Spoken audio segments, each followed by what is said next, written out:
Start dealing with contracts, there's so many different contracts in our industry, it can be overwhelming. So what we're going to learn today is some basic contract information that'll serve you well for whatever contracts that you have to be involved in. And let's just kind of talk a little about that. You know, you have a residential contract, then you have new construction contracts, then you have bank contracts for REOs, and then you have land contracts, and then there's commercial contracts. So when I say there's a lot of different types of contracts, there are. What we're going to start with today is a residential contract. And there's even more contracts. I mean, especially if you get into the property management, you got leasing contracts. But if you understand contract fundamentals, then you'll understand, you know, what to do in almost any given situation. Being that said, we're going to learn today, we're going to work with the FAR/BAR contract as is contract. It is the preferred contract that we write property for, that we write representing a buyer.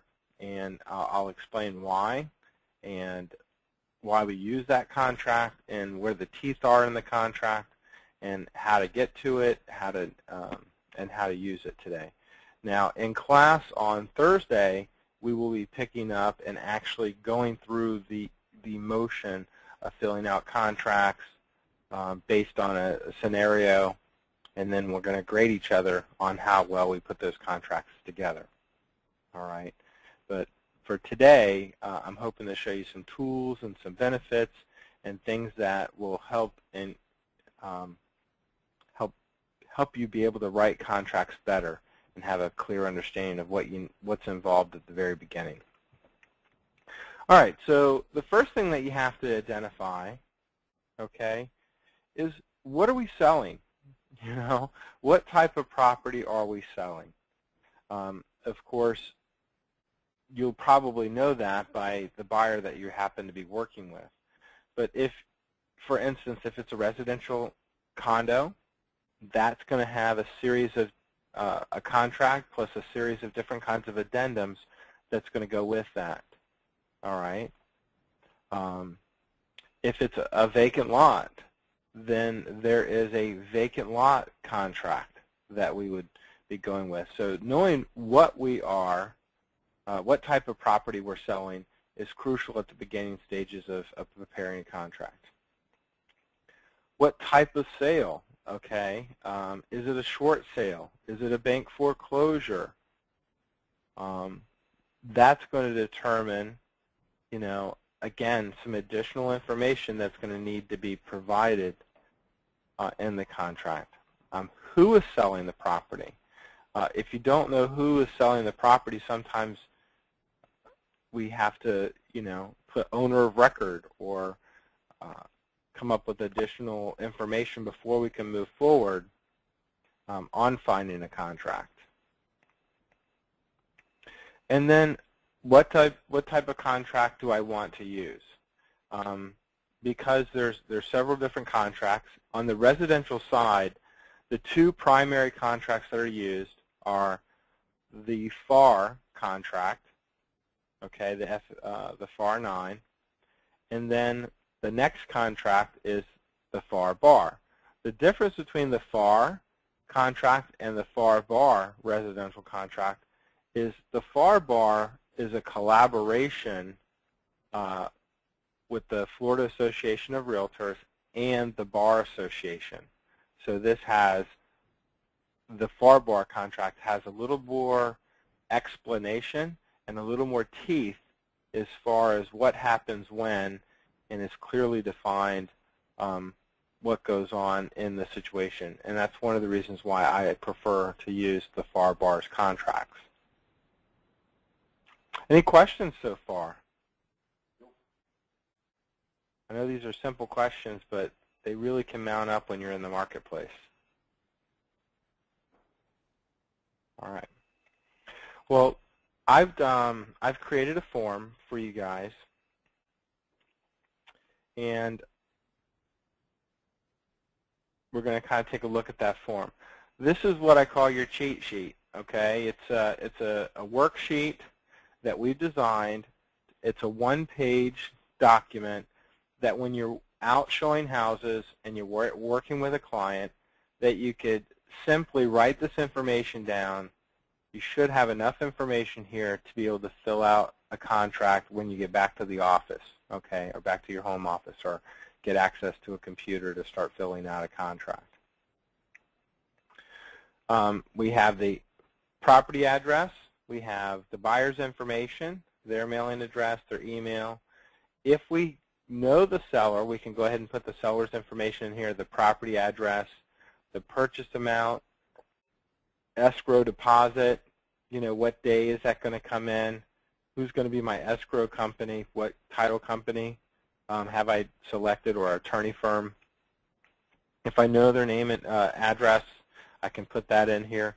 Additional deposits, okay, when are we planning on putting those? If they're financing, I can put in how much they're financing and then the balance to close. Now, other might be if there's another additional deposit or some other kind of circumstances. This is going to sound outlandish, but I've been involved in some creative deals where someone offered a car as part of their down payment. I've also seen people offer notes that they had on other real estate, and they were receiving monthly payments on those notes. And so other can be for other collaboration. I'm not sure that's the right word. Collateral is the word. So other collateral can be used in the space for other. Are they financing the property? You can kind of just circle what goes there. What type of financing are they getting? Have they made application yet? What date do they plan on doing that? The contract, what date do they want to close on the contract? Is the contract an as-is contract or no? Okay. If you check no, what are the repair limits? Are you going to go with 1.5%? Are you going to go with 3%? Are you going to go with a flat dollar amount? These are blanks that are going to be in your contract, and you're going to need to know this information when you go to fill this out. Who's going to pay for title insurance, the buyer or the seller? Who is going to be paying for, who's going to select title, buyer or the seller, then who's going to pay for it? You can have a buyer select the title company and the seller pay for it. And these are completely negotiable items, and most agents tend to forget that.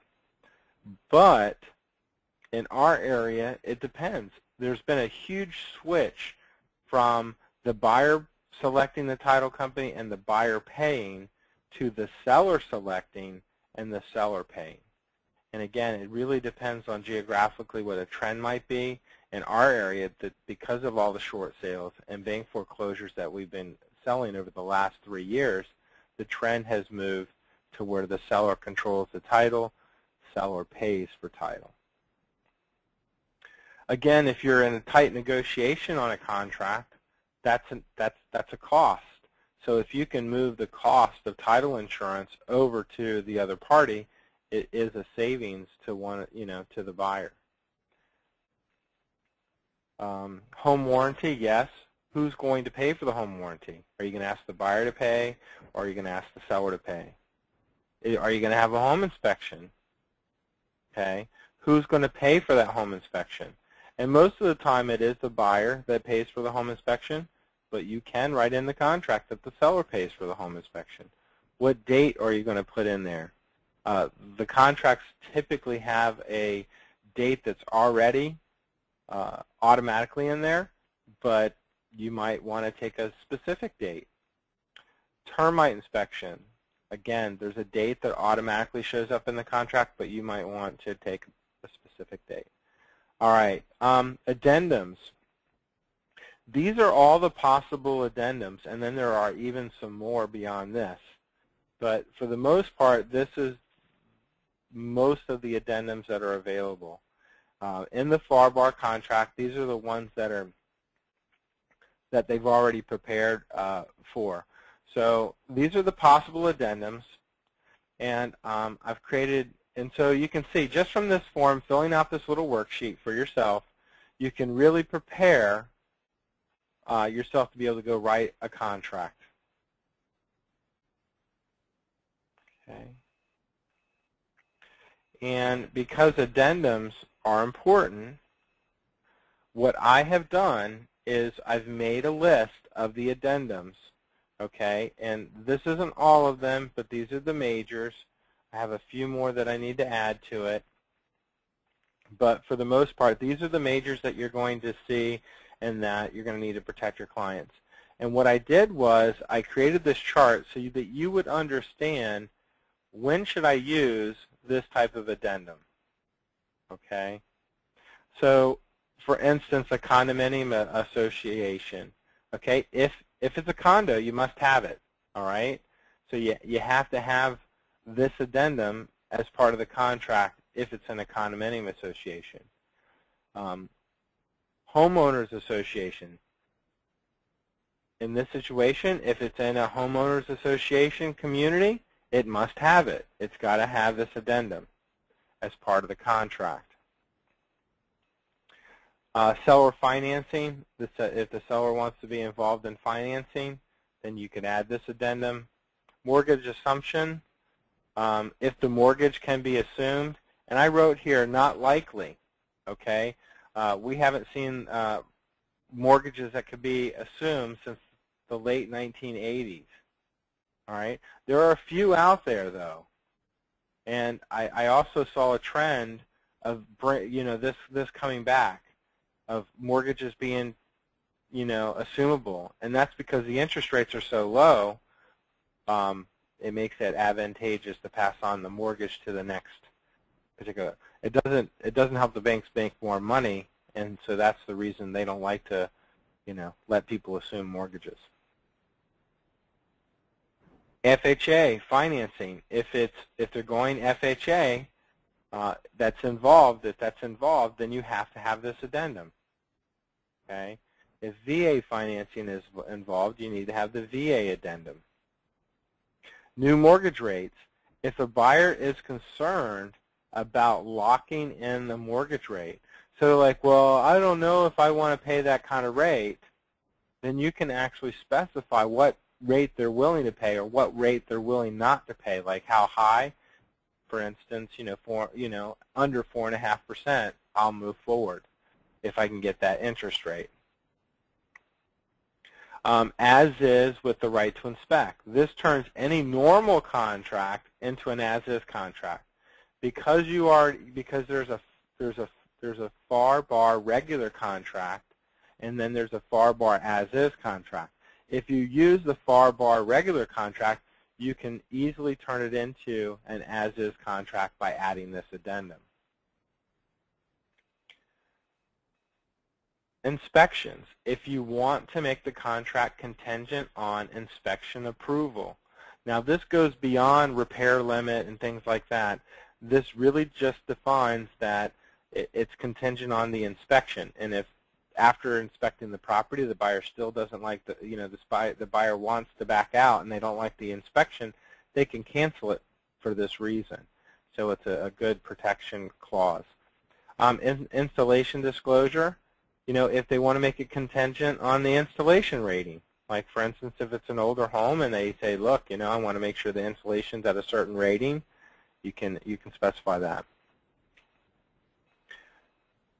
Pre-1978 housing statement, which is the lead-based paint disclosure, okay? Any house that's older than 1978 has to have this lead-based paint. I'm sorry, yeah, that was built prior to 1978 has to have the lead-based paint statement. So any home that's built 1978 or earlier, this addendum is required on all purchase agreements. Insurance. This is a huge trend. Insurance in the state of Florida has been under assault for for hikes and increases.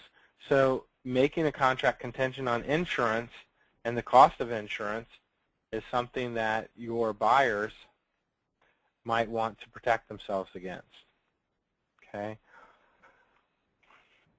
Housing of an older person. If a property is in a 55 and older community, you want to add this addendum to where it specifies that they know they're buying in a 55 and older community that has restrictions by age.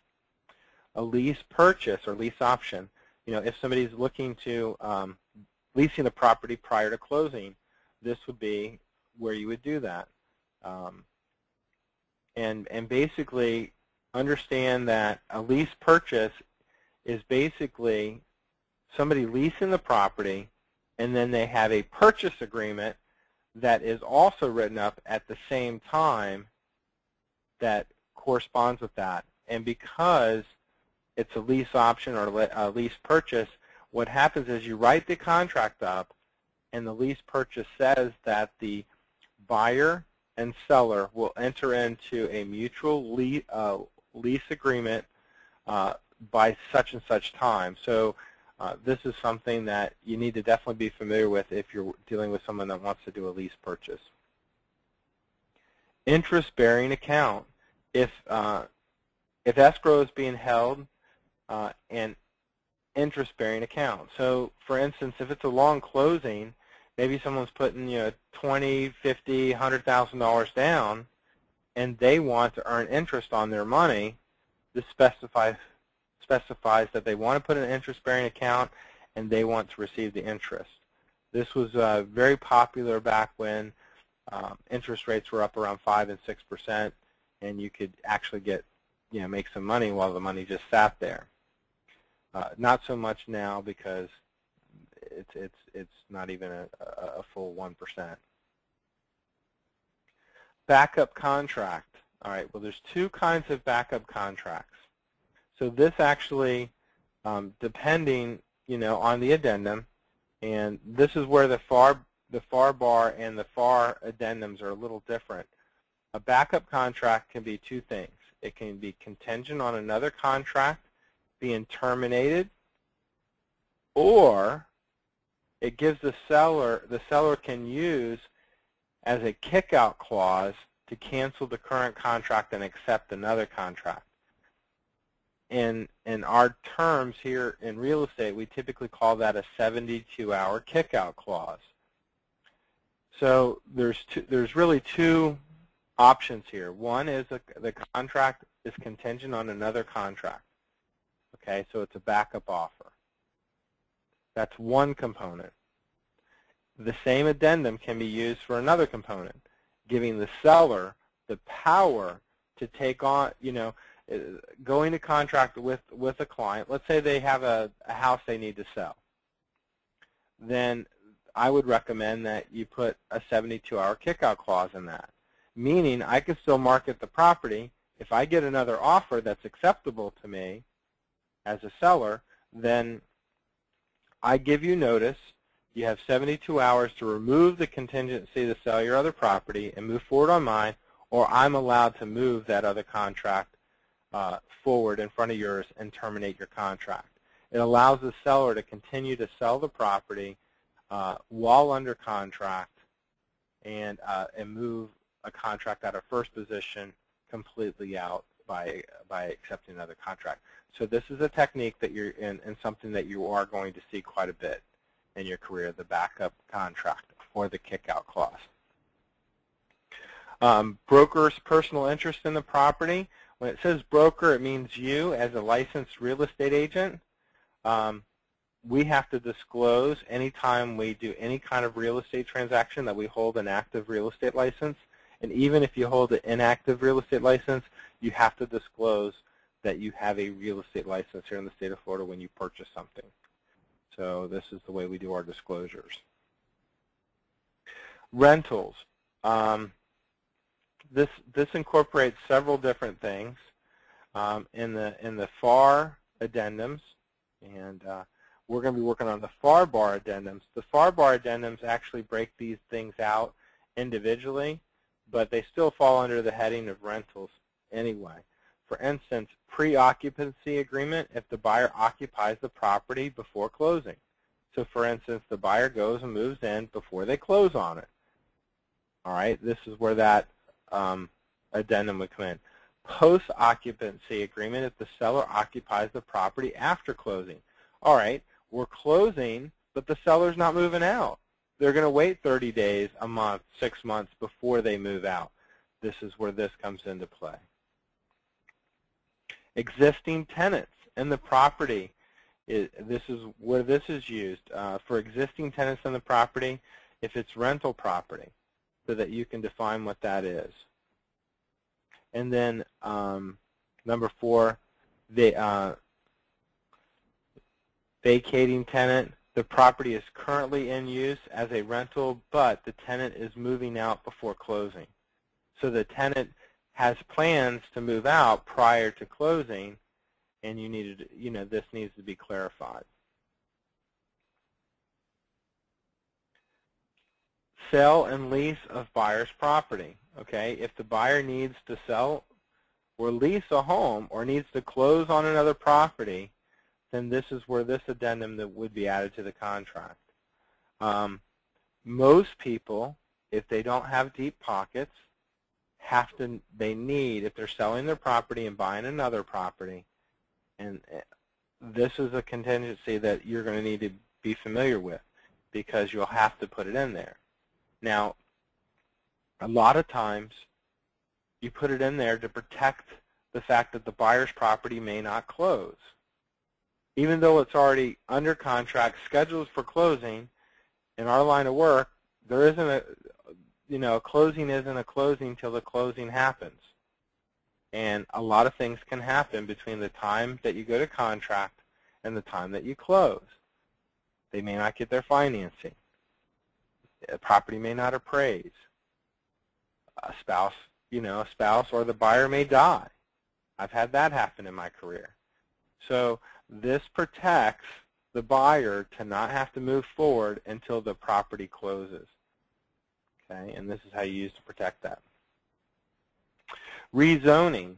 If a property needs to be rezoned before closing, then this happens a lot in commercial property or vacant land that might be contingent on something. For instance, I used this on some vacant land in the past. We wanted to be able to rezone the property prior to closing on it, so we went forward to get the rezoning happening, and once the rezone was approved, then we were able to move forward on the closing. Assignment. If the buyer wants the ability to assign the contract, you won't see this very often because banks don't like assignments, but it is possible to have an assignment of a contract. Matter of fact, Dito is probably dealing with that in his example of the for sale by owner that has option, or the by owner signs that are up that has options on properties down by him. He probably has an option to buy the property at a certain price and has a right to assign his contract. And he's going to assign his contract to a new buyer at a higher price and collect the difference between what he's contracted for and what he's going to assign the property to the next person. Property disclosure statement. If there's not a property disclosure statement provided, this allows the buyer to make the contract contingent on getting one and reviewing that. Okay, and yes? Isn't the property disclosure statement, isn't that usually part of the contract anyway? It's not. It's never part of the contract. I mean, isn't it usually added to as an addendum to most contracts? No, it's not. Okay. It's typically a disclosure statement that is provided from the seller to the buyer that is signed off, but it's not part of the contract. It's just a document that is provided to the buyer for them to sign off on. Okay. You can make it part of the contract. Okay, I guess I was not, just thinking of when you do the listing. That's what I was. when you you, do the okay, listing, you again, attach it to the listing, right? no, you don't attach. It's a separate document that stands on its own. The listing agreement stands on its own. The property disclosure stands on its own. And, and it's a form that you can provide to the buyer. And that's, we want the sellers to disclose everything they know about the property. It cuts down on litigation. Yes. Okay. Right. But it's not connected. It's not incorporated into the contract. Okay, I guess I just didn't ask that right, but I know what you're saying. Right. They're separate. They stand alone. So you can do a listing and not have a property disclosure. It's not required. Okay. You can write a contract and never have a property disclosure signed. It's not required.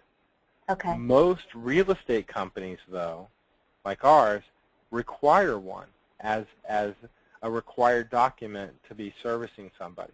And the reason why we require one is because, again, it cuts down on litigation between both buyers and sellers. And if the seller lies in their property disclosure statement, it puts the wrongdoing on their shoulders. Yes, okay. Okay. Thank you. No problem. FIRPTA, okay? This is for any seller that is a foreign person. The government charges a tax to foreign sellers of 10%.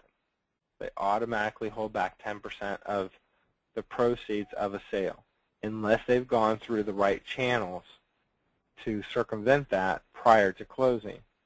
So if you were representing a seller, or you know that you're writing up an offer and the seller is a foreign seller, then this would be an addendum that you would add to the contract.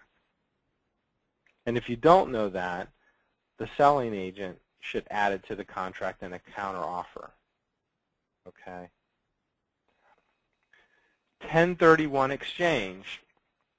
A 1031 exchange is, is where it's a financial mechanism to defer taxes.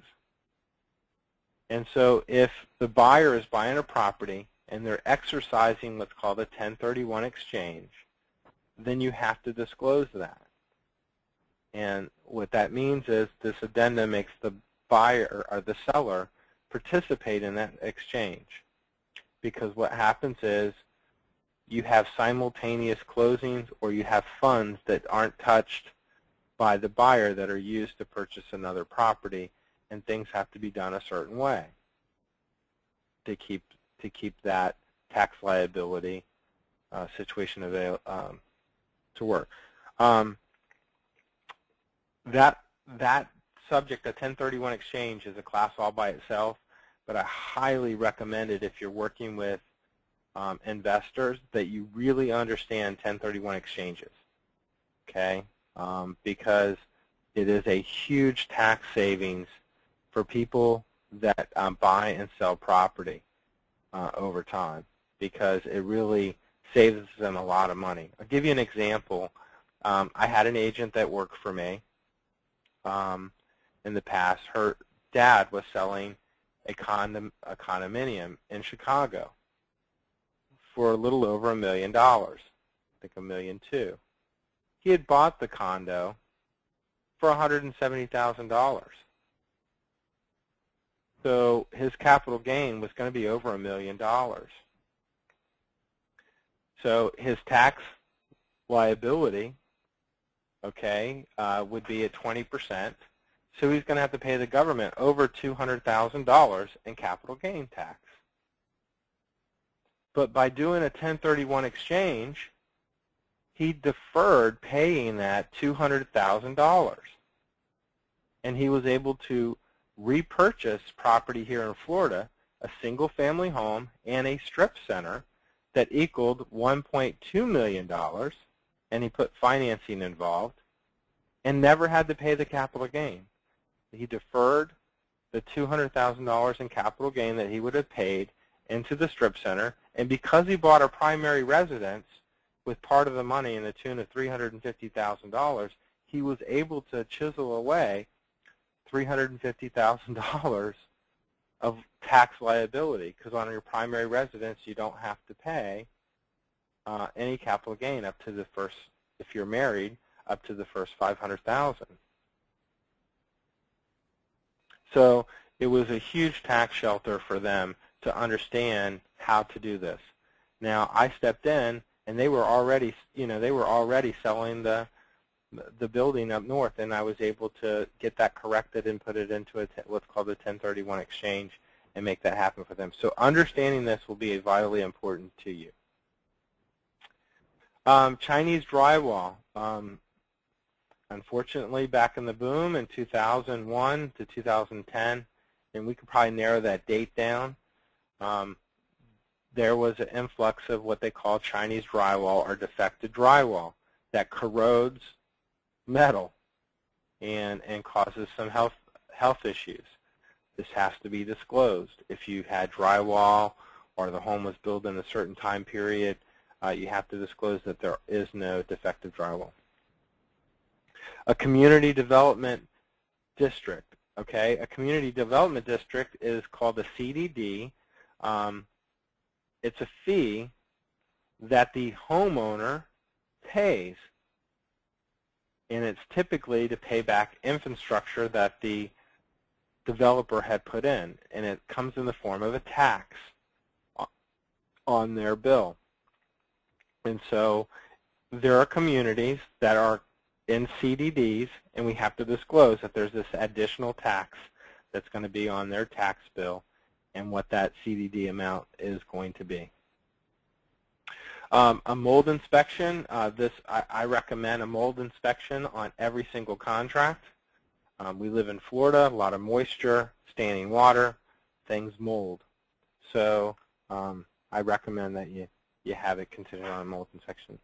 Additional clauses.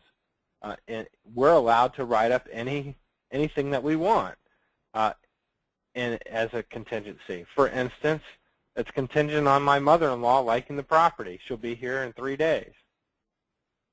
Doesn't sound realistic, but you can put it in there. So you can pretty much write an addendum clause for anything regarding the contract. You just want, we're going to have another class that has to do with addendum writing, but you just want to make sure that you're clear in your addendum. This is what's contingent. This is what happens if it goes right. This is what happens if it goes wrong. So you really spell out what happens in the whole situation based on that contingency. All right, I've been talking a long time. Any questions here? I know it's pretty in-depth.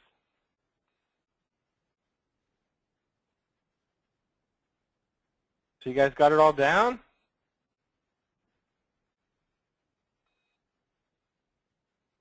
Wow, you guys are great. Okay. I have a question. Yes. The CDDs. Yes. If you're in looking at the county tax record, does it show up there, or do you have to expect the homeowner is going to tell you about it? Excellent question. I don't know where that would show up. It should show up in their tax bill. I'm not sure if it shows up in the property appraiser's office at that level. But that's something that we could look into. Yeah, because that's something that's an important thing, especially in some of these newer communities. And you can really get blindsided by something. Right. A listing agent is supposed to ask that question when they list the property, and they're supposed to put that into their description that the property is in a CDD. Okay, but I'm the listing agent, and Mr. Homeowner is either forgot or doesn't tell you, or is there a way to follow up to make sure that you find out this information? Well, it's definitely going to be in a homeowners association, so you can check with the homeowners association to find out if there's a CDD. Okay. So if a property's in a homeowners association, make sure that you contact them and ask, hey, just wanted to know, is this in a CDD as well? Especially if the owner goes, well, I don't know. So. Well, and because there's a lot of new stuff starting to be developed again, you know, it's something that's probably going to start showing up. Absolutely. I think anything that has been built in the last 10 years, last decade, I would ask and inquire if that community was part of a CDD. Okay, because I know Lakewood Ranch is definitely part of a CDD in certain neighborhoods, and some others. So it is a something you have to be aware of when you go into a community that's a planned development, a PUD.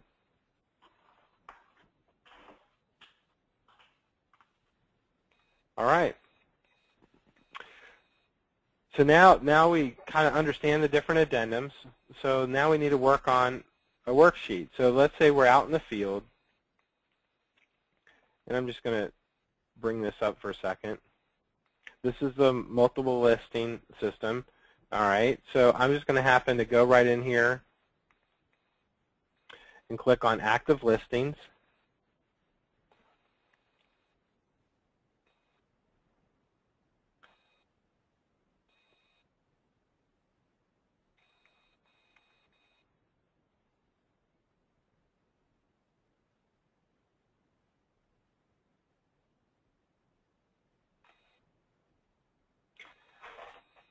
Okay, and we have a listing down in Peace River.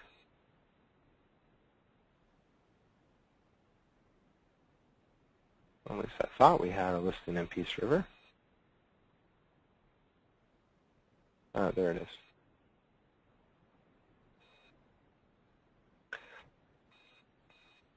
All right, so we have this property. We've had it on the market forever. So I'm safe to use this as a demo. So let's say we have a client we show this property to, and this is the property they want to make an offer on. All right. So I'm out in the field, and I take down some information. All right. I take down the address of the property. I take down the buyer's information. I take down who the seller is. I don't know if there's any personal property that's going to go with the home. I take down the purchase price. I take down a deposit in 3 days. Okay. I take down an additional deposit in 20 days. They're going to do 80% financing and then 10% for balance. Or I could actually put the total amount in here. Okay. But because I did 10% up here in cash already, I knew that I only needed 10% in the balance. Okay. Is it going to be financing? Yes. It's conventional. Sorry for my handwriting, but that's conventional. Application date. When do they want to close the property? And if you have financing involved, you definitely want to try to give yourself at least 45 days. 30 days would be really pushing it in today's climate. Wood destroying organisms. The contract is not as is. Okay, so I circle no. These are my repair limits. Who's going to select the title? Buyer is. Who's going to pay? The buyer is. Home warranty? No. Home inspection? Yes. When? There's the date. Termite, and I just put with contract. Okay, whatever the date was in there. I'm making it contingent on an appraisal. Okay, so these are the items that, and how you use the worksheet and how you. Any questions on filling out the worksheet?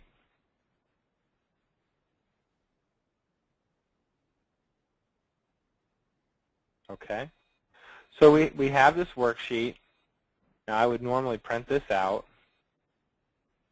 I'll go ahead and do that. This would be handwritten, basically, and I would have that available to me. So I get back to my computer, and I want to write this up. I like to type up my contracts. So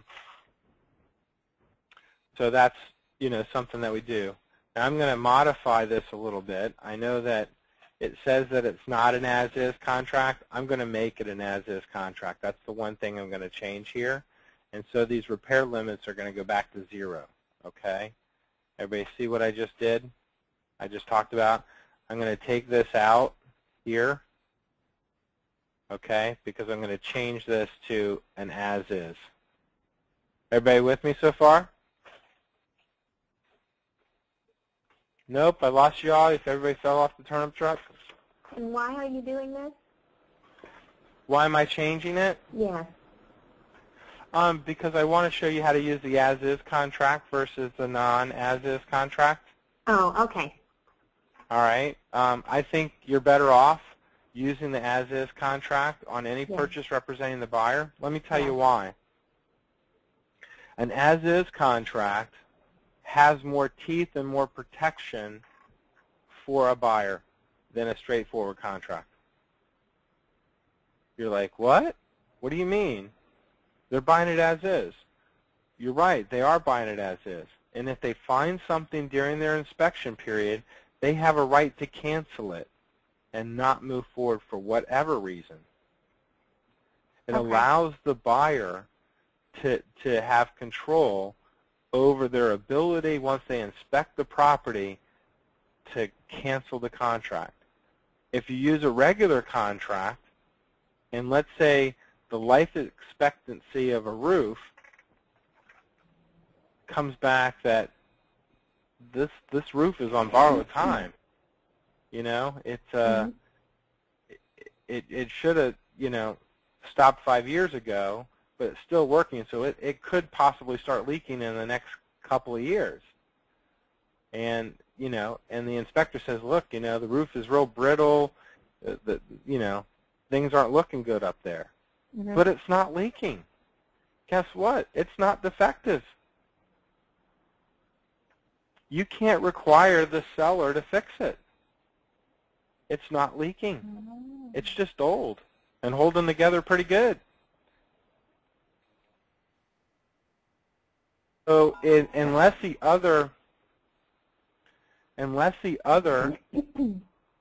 repairs blow out the repair limit, your buyer has to move forward and buy this property. They may try to come back and negotiate, but then they put their deposit at risk. But if you use an as-is contract, you can use what you find in the home inspection as a bargaining chip. You could say, you know what, we found that the roof is way past its expected life. We still want to move forward with the contract, but this is what we want to offer. The roof's going to be $15,000. We'd like you to split the cost of that roof with us. Okay, so you want to use the FAR bar as opposed to the FAR contract. Is that correct? Yes. Okay. And I also want to use the as-is contract as well. Okay. In the scenario that I said, that you can use canceling the contract as your bargaining chip to either lower the price, have a financial concession from the seller. Okay? But if you go with the regular contract, you lose that ability. You're stuck in the home no matter what you find up to the repair limits. Okay. And it clearly defines what a repair is considered. Okay? Okay. So we're going to, on Thursday, we're going to really break down the contract. Today I want to kind of show you how you can fill out a contract. Okay. All right? I went over some addendums. All right, so we're in the MLS. We use a product called Transaction Desk here at our firm. And I'm just going to come back here to home. Nope, it timed me out.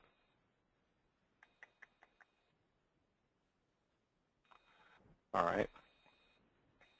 There's two ways to get to Transaction Desk. I just want to bring it back up. There's a smart link down here that allows you just to open up transaction desk. All right, so while that's opening up, let me get back over here to my properties.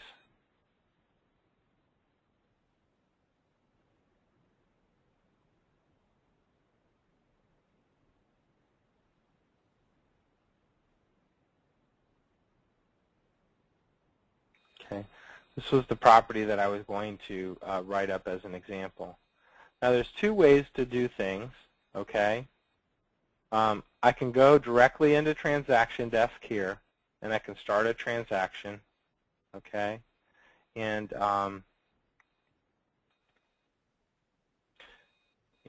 before I do that, let me just show you real quick. Work with individual forms. And I kind of told you all the addendums and stuff. This is where they all are. This is where all the contracts are. And I told you I like the far bar. So if you look down here at the bottom, right here is the far bar stuff. Everything else is, for the most part, the far. But if I come down here and I look and I open this file up, these are all the addendums. Oops, sorry. These are all the addendums that are available. If you scroll all the way down to the bottom, here's the as-is contract. Okay. Now, if we can get here a different way. So if I close out transaction desk, and I know this is the property that I want to write on, in the MLS, we can click right here on transaction desk off to the left. It's right here. See that? So I can click right there on this, and it takes all the information from this property and automatically brings it over into the transaction desk. So we were just at the home page, and then I took you into the listings. But by doing this, it automatically launched the program to put in the address. It brought over all the information for this particular listing. Okay.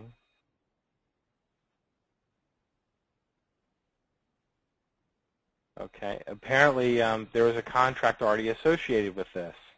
And when I brought it over, you can see I have a Bob Smith and a Rudy Yoder. Okay. The reason why this information is in here, this is from my last class. Okay. So I had put things in here, but let me just go ahead and delete these.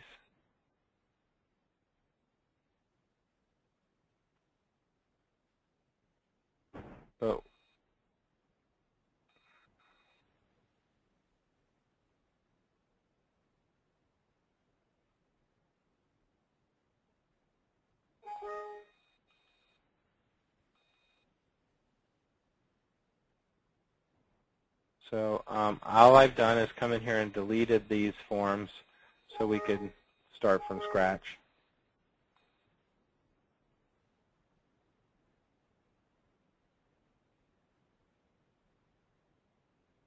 Well, it wouldn't let me get rid of that. So when I first start out a contract, I come in here. I want to add participants to my transaction. Now you can click on this little easy button, and it will walk you through the whole process of doing a listing. Okay. So if I click on here,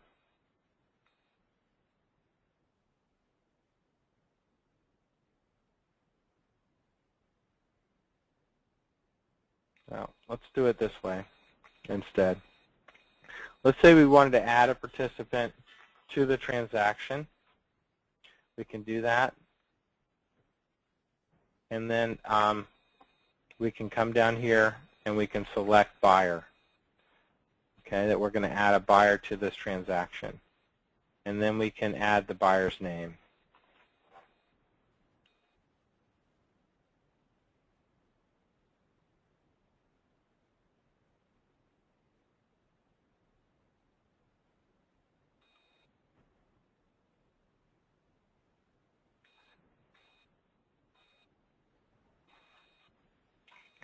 And that's how you would add a buyer to the particular transaction. Okay? And then we have the seller's name automatically came in here. And we have Michael and as the listing agent, and I am the selling agent in this particular transaction. Okay? And so we're kind of done with that. I can come back to, now one thing you might want to do is make sure that you can click on here and you can edit the folks, is you may want to put in their email address and add them to your contacts, okay? And that will allow you to do other things that this program is able to do. And because of time restraints today, I'm going to hold off on demoing how to do this until Thursday. I'm just going to kind of stop here for a second and talk a little bit more about the program. And then we'll work on putting a contract together, because we're not going to be able to put a contract completely together in 7 minutes, and I don't want to just leave you with that kind of information. So I can look at the overview. These are all like menu buttons to get around this particular transaction, okay? And so I'm going to go back to home, which is going to take me back out to the very beginning. All right? Again, I want to go down here to work with individual forms.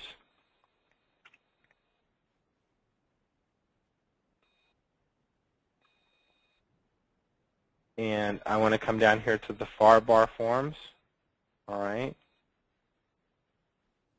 And I'm just going to bring up the as-is contract here.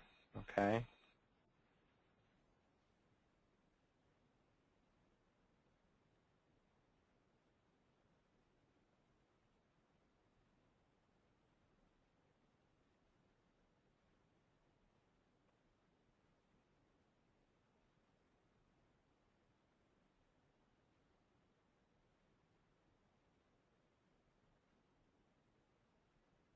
Why don't you close this?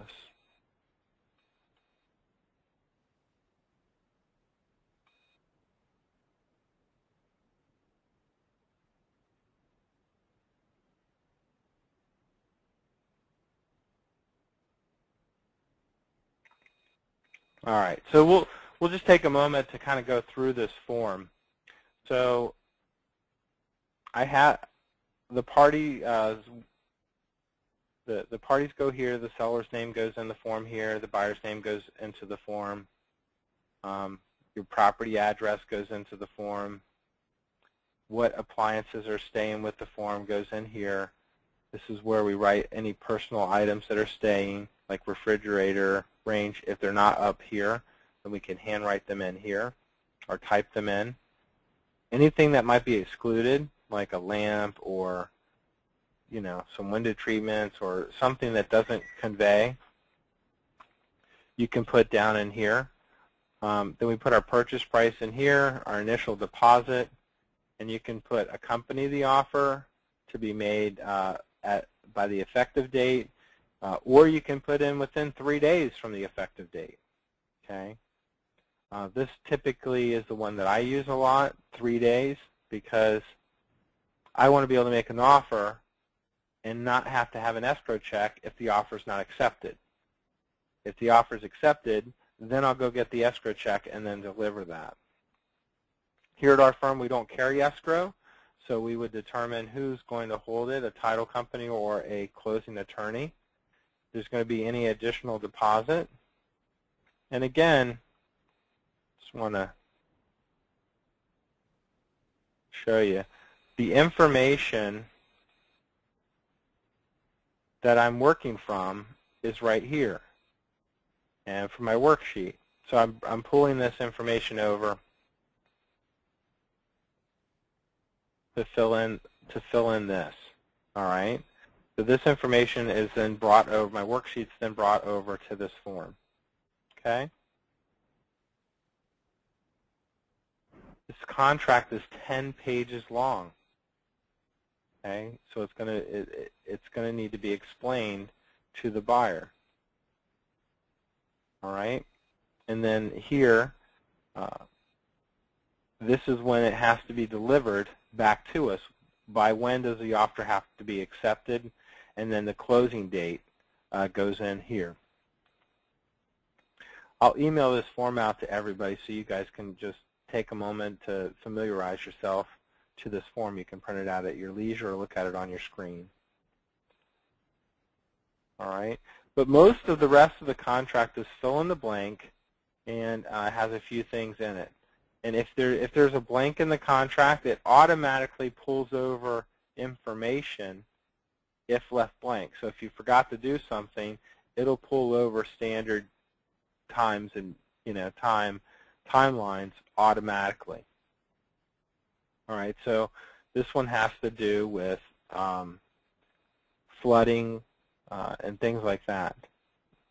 That if they're not able to get insurance, then they're willing to extend the closing until they can get insurance. And this comes up a lot in Florida, especially if there's hurricanes within 100 miles of Florida. This is where you come through, you check the box, is it assignable, not assignable. This matches up again with your worksheet. How's the buyer paying, cash or is there financing? Yes, there's financing. Then we fill in what that financing information is. Conventional. He's going to apply within 30 days. This is how much he's going to borrow. This is the percentage they're going to borrow. And this one has the built-in interest rate contingency, not to exceed blank, 5%, with a 30-year term. If left blank, they'll make application within 5 days. I typically mark that 2 days. I want that if they haven't already done so. This is where assume an existing mortgage, and again, most times it wouldn't be available. Purchase money note. This is if the seller's going to carry back a note and mortgage. Then we get into the closing details here, which, who's paying for what. This is what typically the seller will be paying for. This is typically what the buyer is going to be paying for. Then it really defines what title insurance is. And this is where you can say, okay, the seller picks the title agent and the seller is going to pay. Or the buyer picks and the buyer pays.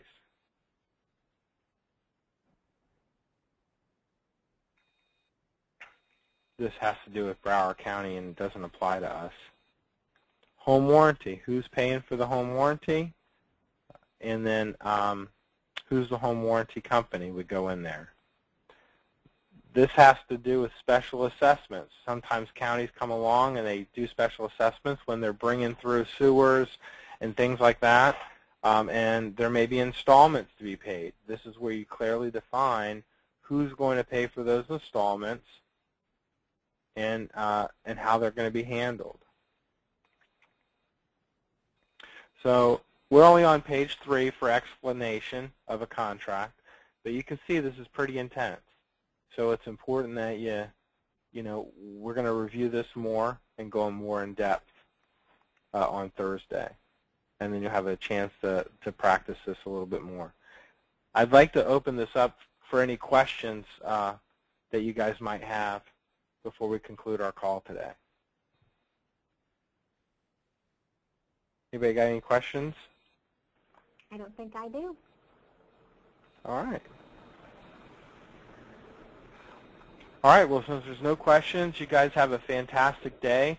I'm sorry I didn't get to show you how to actually fill out a contract today, but we went over an awful lot of stuff. I explained a lot about the addendums and the possibilities of those addendums. So on Thursday, I will finish up going over the contract itself. We will be filling out some contracts. We'll be talking about different scenarios, and you are going to get familiar with the paperwork so that when you're in the field with a client, you're comfortable and you understand exactly what you should be doing. And keep this in mind, until somebody signs it, you got plenty of help, okay? So if you fill something out and you just don't think it's quite right, or you want to get someone to approve it prior to meeting with the client, you have that support, okay? We're here to help you. We're here to make sure that you do things the right way and to answer any questions. And there's never, ever a dumb question, okay? I'd much rather you ask the question and we get a chuckle out of it than not ask the question at all, okay? All right, have a fun, fantastic day. Remember what you're supposed to be doing for this week to win your week, and I hope you guys bring in your sheet on Thursday so we can review that to see if you're doing the things that you said that you would do from last week to this week. All right? Thank you, Kano.